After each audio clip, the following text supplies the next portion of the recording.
Nikita Kucherov is the hottest player in the NHL right now. And on today's Locked on Lightning, we're going to tell you why he deserves, after 2 years of being snubbed, the Hart Trophy for MVP.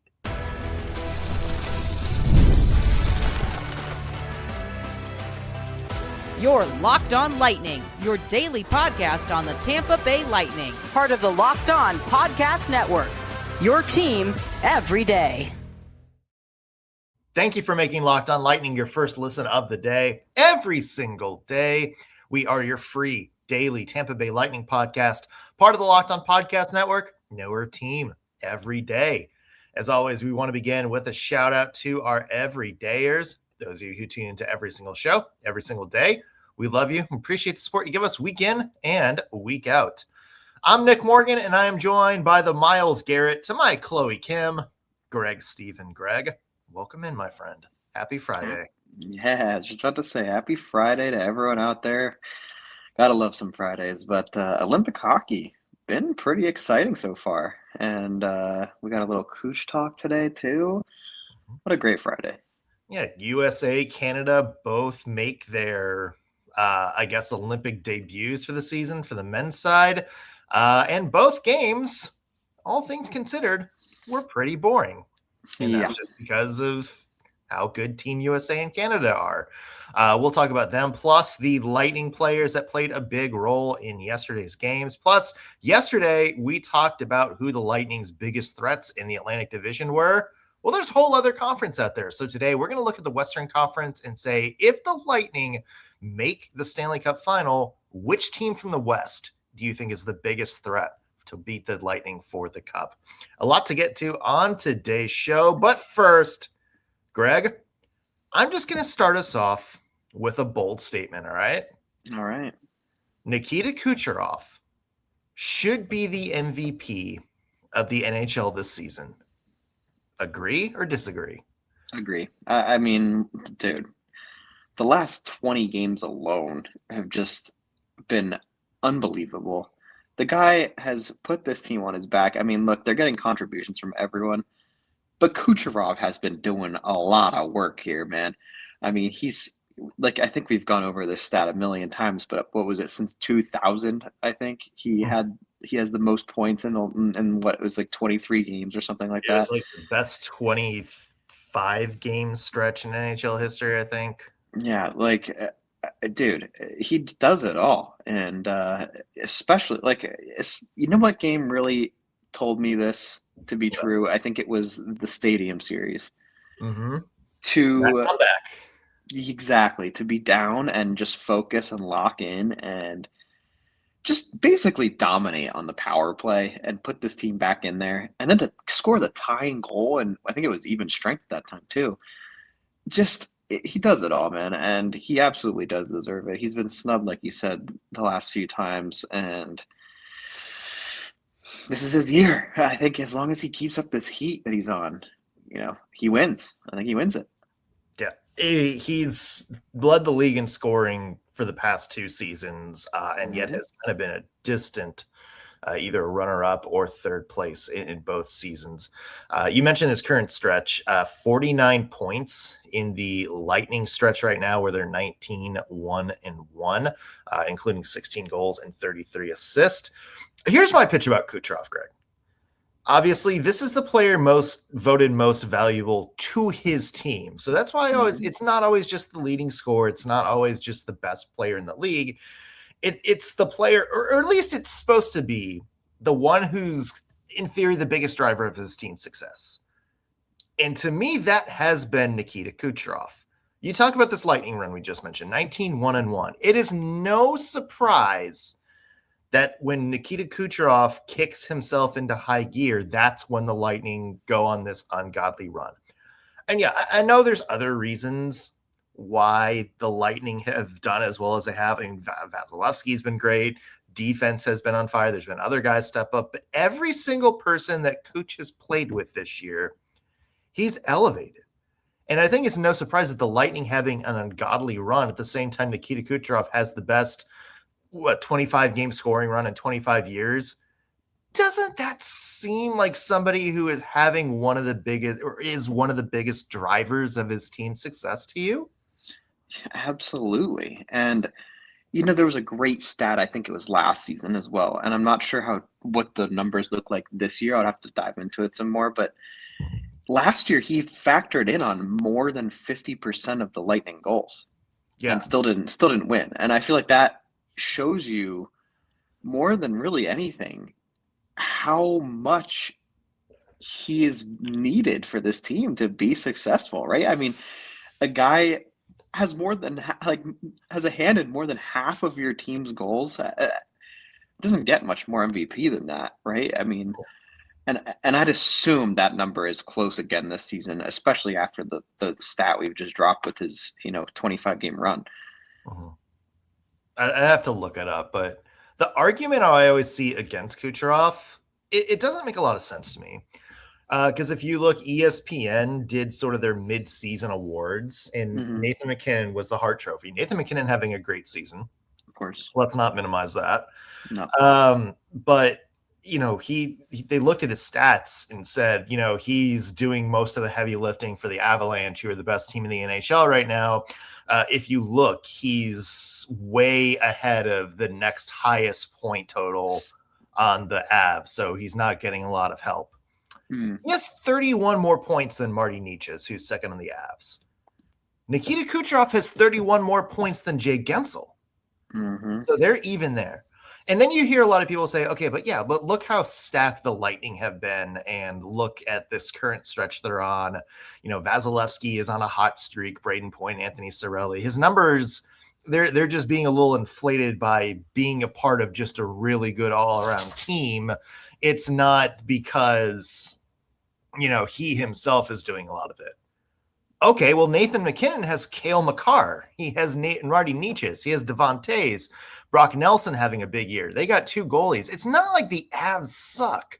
So no. I don't get this argument against Kucherov for MVP being like, well, yeah, but he's not really doing all the heavy lifting. It's just because he plays on a great team.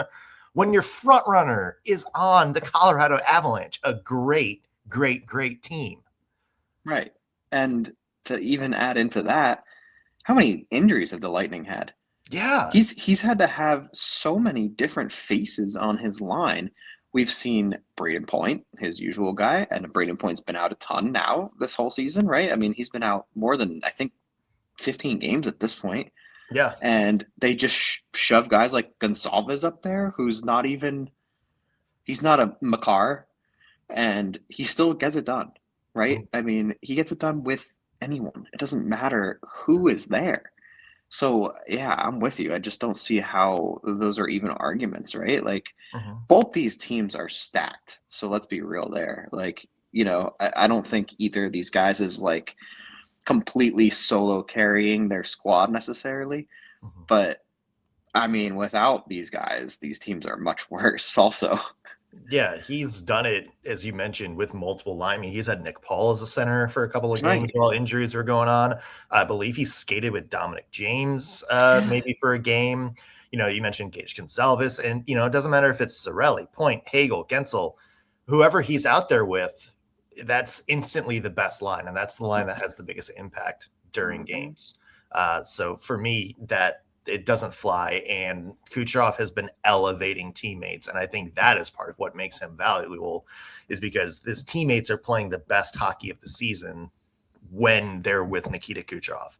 That to me is somebody that's the most valuable for their team. And if the Lightning continue their run, if Nikita Kucherov continues his scoring pace and winds up leading the Art Ross race again, I don't know. I just don't know how you can snub him for a third straight year. It would be baffling to me. I will say, Greg, I'm just going to throw it out there. If you are going the route of the heavy lifting and saying like this team wouldn't be half as good without this person, we'll just say your boy Macklin Celebrini has 41 points, the next highest scoring Shark. So my man Macklin, dude, he's such a we'll get to him soon too, because he scored a goal yesterday. He did the first goal of the Olympics for Canada, and he looked pretty good while doing it. In fact, let's just transition there. It was a big day for the Olympics. Of course, Team USA's debut, Team Canada made their debut as well, and a lot of Lightning players having big impacts on games across the board. We'll get into some Olympic recap and look ahead to today's games when we come back on Locked On Lightning. Today's episode is brought to you by FanDuel. The Winter Games are officially here, and if you're anything like us, you're locking in for all those events you only get to see on the biggest stage once every 4 years. And that's why following the Winter Games on FanDuel just makes sense. From medal counts to individual events to finding your angle on the sports you care about the most, FanDuel gives you more ways to stay connected to the action.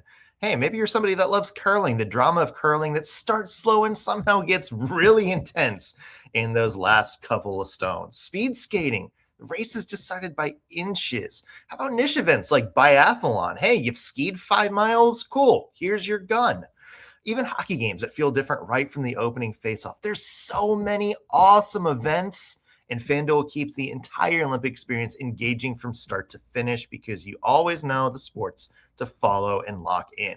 The Winter Games are on, and there's no better way to follow them with FanDuel. Download the FanDuel app so you can play straight to your phone, or go to FanDuel.com to get started.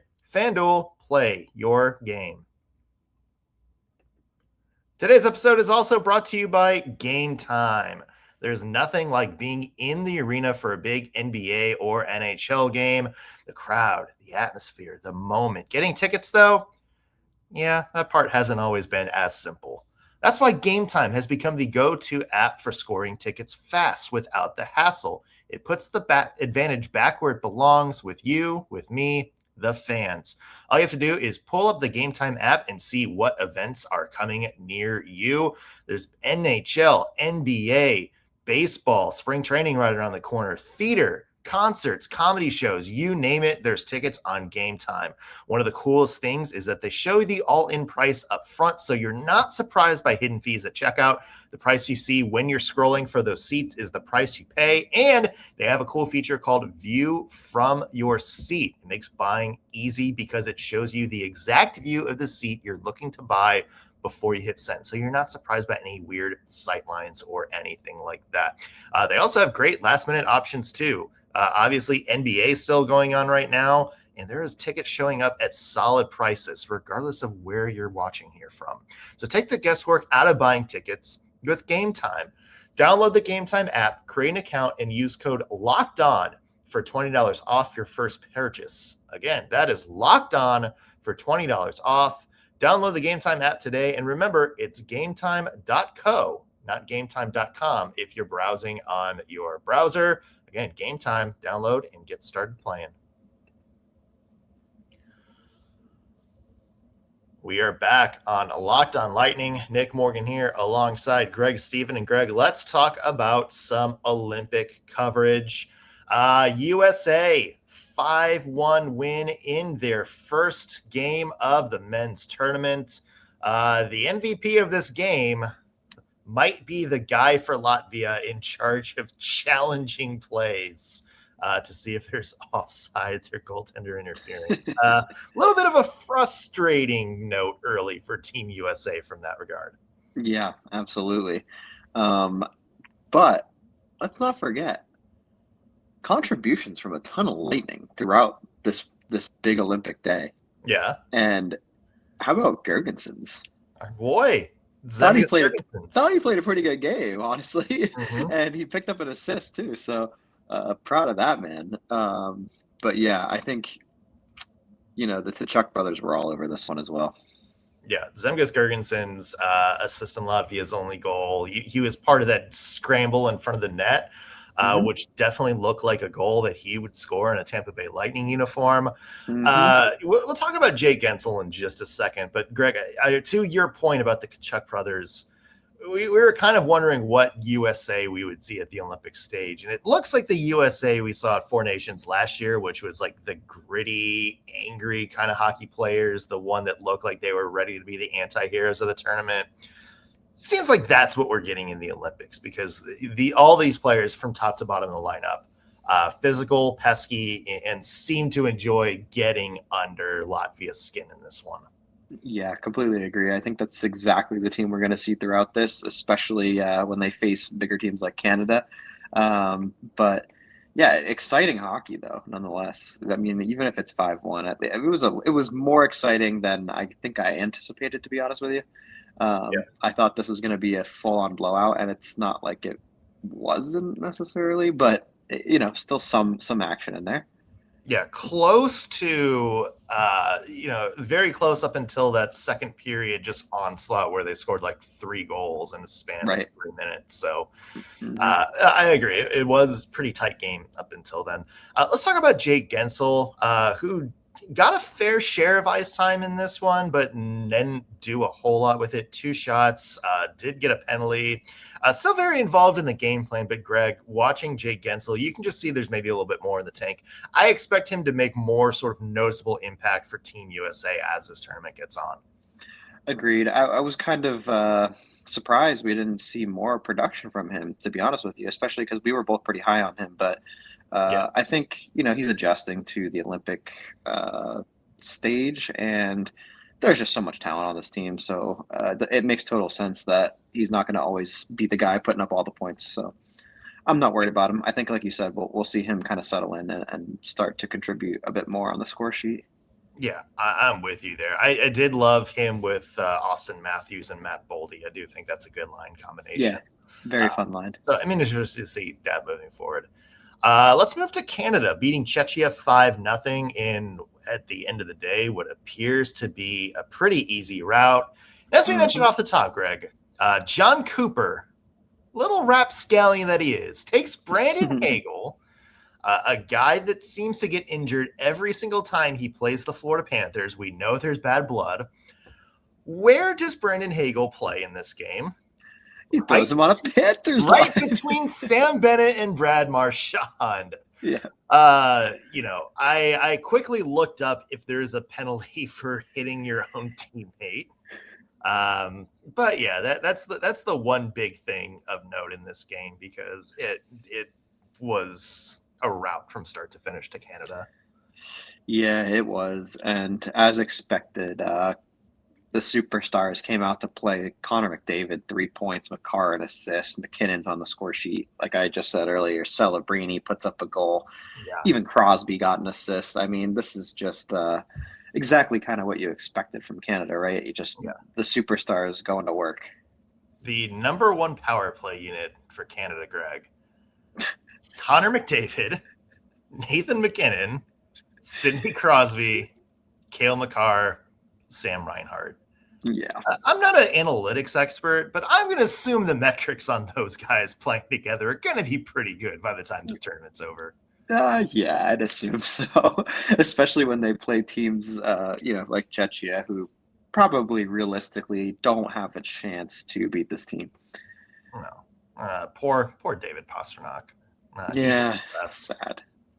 But then, go ahead. Oh, I was gonna say let's move on, but if you had another note, go ahead. No, I was gonna do the same thing. I mean, I just like bouncing around at these games and looking at all the Lightning names I see on these score sheets, right? I mean, we were doing the show yesterday during the Switzerland-France game, and I had mentioned that, Moser picked up a goal, and then later on he picked up an assist on a Meyer goal. So just 2 more points from a Bolt. Just doing the work. I got to go back and watch because we were filming while the game was going on, but I got to see the JJ Moser goal, and that was a kick-ass goal, coast to coast.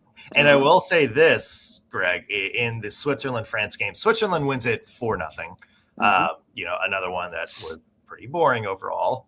I said it in the preseason, Greg, when you and I were talking about JJ Moser, and you and I both said there's some offense in the tank there.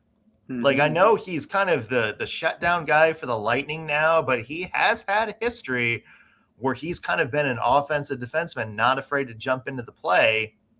You saw it there yesterday. Good coast-to-coast goal, looking a little bit like vintage Victor Hedman with kind of the silky mitts there. Yeah. I think you see a lot more of his offense when he's on a team where he's not super overshadowed by offense, right? I mean, on the Lightning, there's just no need for it. He's so focused on shutting down defensively. I think he adapts to whatever role he needs to play. And in this game, he has the space to be more offensive, and we saw it, like you said, that coast to coast goal. There you go. He's got it in him. Yep, Switzerland looked pretty good. We mentioned a lot of experience on Switzerland's team going into the game, and they have some really good NHL players to boot. So I'm kind of doubling down on Switzerland maybe being a team to watch as this tournament goes on. And my big team, if you remember my dark horse, Greg, Yes. it was Germany. Who gets things started with a 3-1 win over Denmark. Some good defense from Germany in this one, some good goaltending. Obviously, goals from Tim Stützle, and we have goals from Leon Draisaitl. So the big guns coming to play. But also, let's shout out, Greg, our boy from Syracuse, Wojciech Sokowiak, who had an assist on Tim Stützle's first goal. To help Germany beat Denmark 3-1. Yeah. Haven't done a round of applause in a while, but I'm giving it to him here. Yeah. And you know what? It's even more shocking. I think the shots on goal in this game. Denmark had 38 shots on goal. They only picked up one goal. So just unbelievable. Germany shutting it down and getting it done. And I mean, as expected, right? Like Draisaitl and Stützle are so good, and I kind of foresaw them playing a huge role in this game, and there you go. It happened. Yeah. Oliver Bjorkstrand for Denmark, a little bit quiet in this game, but he did have, I would say, a big role playing on the first line there, with Nikolai Ehlers on the other side. So have no doubt we'll probably see a little bit more from Bjorkstrand as this tournament goes on. More hockey today, including more action from Canada later in the game. They play Switzerland. I will say this is ongoing right now, so not going to talk about it in full, but Finland was the first big upset of the tournament. They lost to Slovakia. They're now beating Sweden 3-1. So who knows how this tournament is going to go? I think it's pretty big just across the board. Sure. How much parity there is in some of these countries now. Yeah, no, you're absolutely right. I think it's exciting because you don't want to see all these blowouts constantly and predictable games. Yeah. Still looking at Slovakia as a team to watch because they're also up 3-1 right now over Italy. But more coming up when we break down some of the Olympic coverage, I guess, on next week's show because it's Friday. It's the Friday of a 3-day weekend. So holler, everybody. For now, though, we're going to transition back to the NHL. Yesterday, we talked about who the Bolts' biggest threat in the Atlantic Division is. Well, let's say the Bolts beat all those threats and they get to the Stanley Cup Finals. Who's the biggest threat to winning the Cup for the Bolts coming from the Western Conference? We'll have that debate when we come back on Locked On Lightning. Today's episode is brought to you by Quo. New year, new systems. This is a time when a lot of us look at the messier parts of how we run our business and think there's got to be a better way. And luckily, there is. Streamlining your communications is one of the quickest upgrades that you can make to your business. And that's why today's episode is brought to you by Quo, spelled Quo. It's the smarter way to run your business communications. Because when your team is reachable, organized, and communicating all in one place, you're not just working cleaner, you're creating more opportunities to connect with your customers. Quo makes everything simple. Your whole team can call and text from one shared business number so nothing ever gets missed. Everyone always sees the full conversation thread, which makes replies faster and more personal. It works right from your phone or computer. You can keep your existing numbers, so no need to buy any new lines, phones, anything like that. And Quo's smart AI tools automatically log calls, summarize conversations, and highlight next steps so details never slip through the cracks. It's no surprise Quo is the #1 rated business phone system on G2, trusted by more than 90,000 businesses from solo operators to growing teams. So make this the year where no opportunity and no customer slip away. Try Quo for 3. Plus, get 20% off your first 6 months when you go to quo.com/LockedOnNHL. Again, that's quo.com/LockedOnNHL. Quo, no missed calls, no missed customers. We're back on Locked On Lightning. Nick Morgan here alongside Greg Steven. And Greg, let's talk about the Bolts' biggest threats in the Western Conference. If the Bolts do make the Stanley Cup Finals, who is a team in the West that you think is going to be the biggest threat to the Tampa Bay Lightning? And I will say, Greg, I'm going to tee you up on this by saying the Colorado Avalanche now have 9 regulation losses. That the prediction I was holding strong on. I fought you every step of the way. I'm looking like I may be vindicated that the Avalanche may have 10 regulation losses this year. Yeah, it does look that way now. Someone even left a comment saying, Greg, that thing doesn't look so good anymore, and they're absolutely right. Avalanche have been slipping, man. They're 4-6 in their last 10, and they've looked much more human as of late. That being said, are they still a threat from the West? Absolutely. Yeah, there's no reason to think that they're not one of the threats. But I have some other teams on my radar. I think that I'm a little nervous about. And all right, drop them. I'm going to start with the Minnesota Wild because I think adding Quinn Hughes to that team, Kaprizov is so good. Boldy looks excellent. They got great goaltending over there too. Wallstead has been awesome, and he's in the Olympics now, right? So, this Wild team, I think, has looked much better than they have recently in the last few years. I mean, they've been solid the last few years, but adding Quinn Hughes to them, pretty scary, man, because not only is Quinn Hughes a great defenseman, he's a great offensive defenseman as well.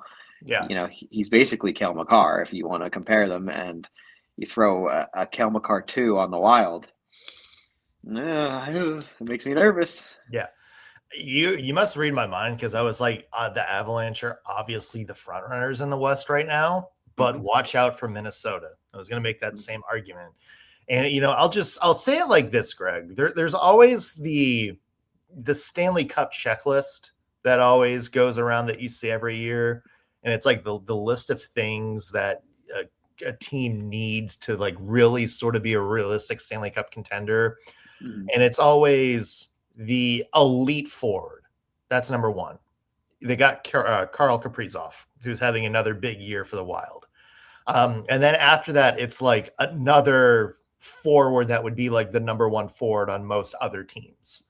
And that's, to me, this year, Matt Boldy. Matt Boldy having another a huge year. You know, he's getting a little bit better every year.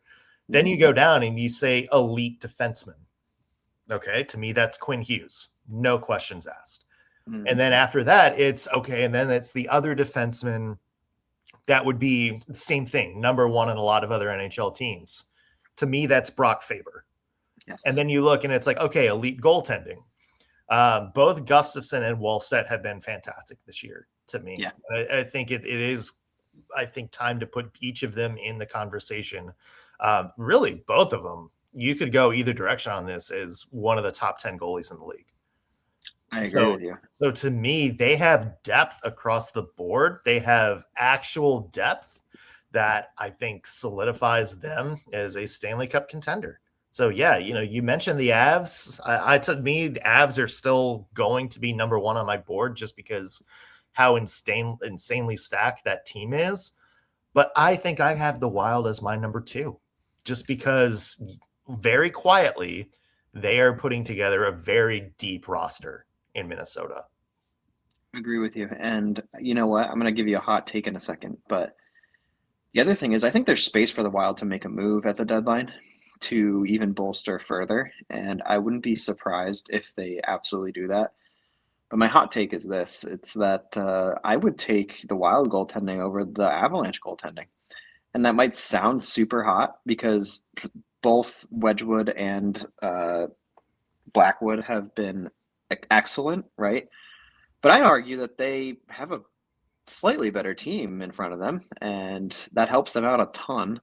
They've looked a lot more human lately, and I just think the Wild goaltending is just slightly better. And yeah, I think overall, like you said, the Avs are number 1 probably on this board, but Man, I don't think the Wild are too far behind at this point. And if they make a move, they're definitely not too far behind.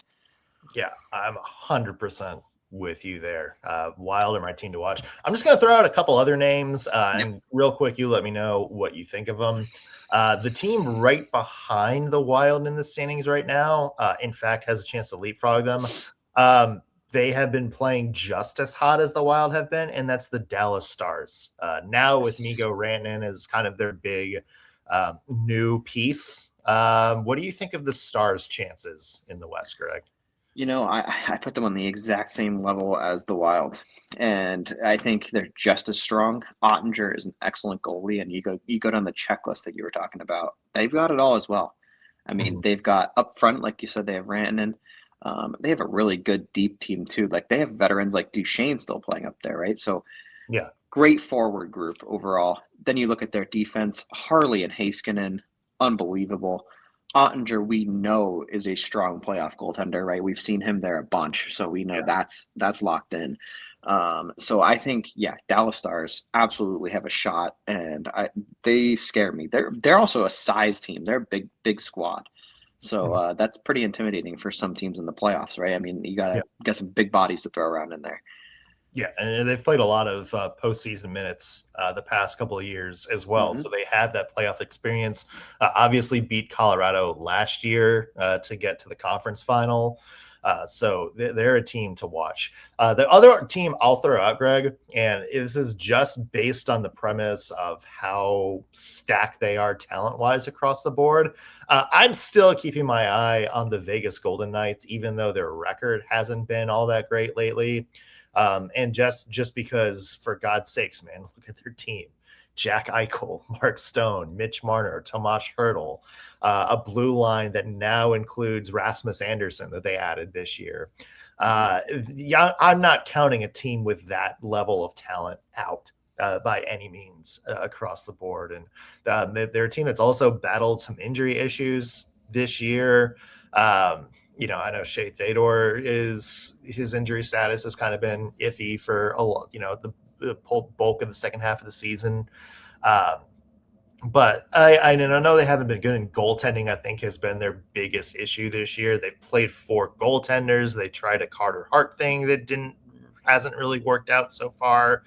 Aiden Hill is not the Aiden Hill from a couple of years ago, and Akira Schmid in goal has been, I would say mid at best. But if they can figure that part out and find a hot goalie to help at least with a couple big stretches, I'm also going to put Vegas right there in the mix as well. So that's the only other team I would watch out for. But it sounds like we're in agreement.